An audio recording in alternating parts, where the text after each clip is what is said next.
Hoy, hello mga kaluluwat na ko dira. Maayong buntag, maayong hapon, maayong gabi.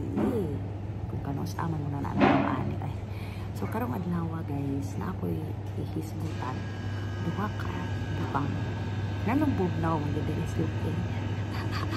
Given siguro na dayon ang ikaduha kuan ka na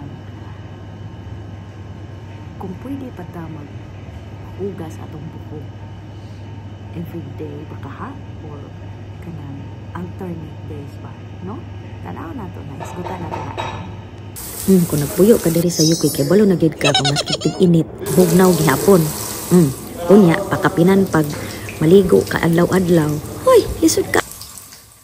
O diri na dayon, kabalo ba mo basta init ang tubig unya bugnaw ang palibot. Syempre, inigawas nimo sa banyo mura kag gipabugnaw og kalit.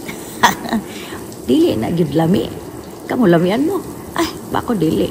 Mao na ang pangutana, kinahanglan ba gid nato manghugas og buhok kada adlaw? Kaw daw be? Mao na.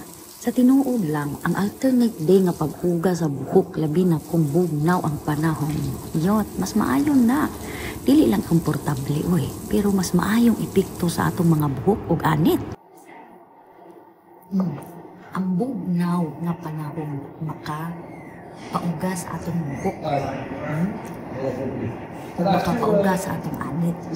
Mo nang dili jud maayo maligo o banwa sa atong buhok, no? Adlaw-adlaw kay makapawala na sa lana. Oo, karon, diba sa wala siya naging o kanang imuhang skag, na dahil mo gawas ang buskag nga buhok o ang imong kanang siya tawag ni dandruff. Mauna diri sa UK. Itugnaw biya adlaw-adlaw. O syempre, makasave ka sa oras ang tubig o effort. Hindi na kakinhanglan mag-blow dry pero hindi sulit kayo. Praktikalan diri sa UK guys. Labi na sa mga tugnaw nga dapit. Dapat mo gina siyang dumdumon.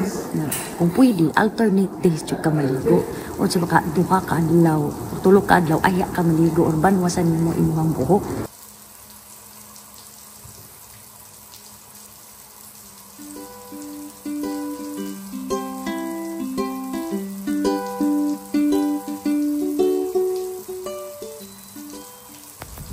Busa, kung naa ka sa UK o nag-antos ka sa pirmi nga kabugnaw, so wayi lang ang alternate nga days ang paghugas o buhok. Kay dili ilang gid na siya praktikal, pero makapahimsog gid na si mong buhok. So komenti sa ubos unsaon nimo pagatubang aning pirmi nga kabugnaw ug kapila ka manghugas sa imong buhok kada semana. Komenti diya sa ubos para makabalo ko.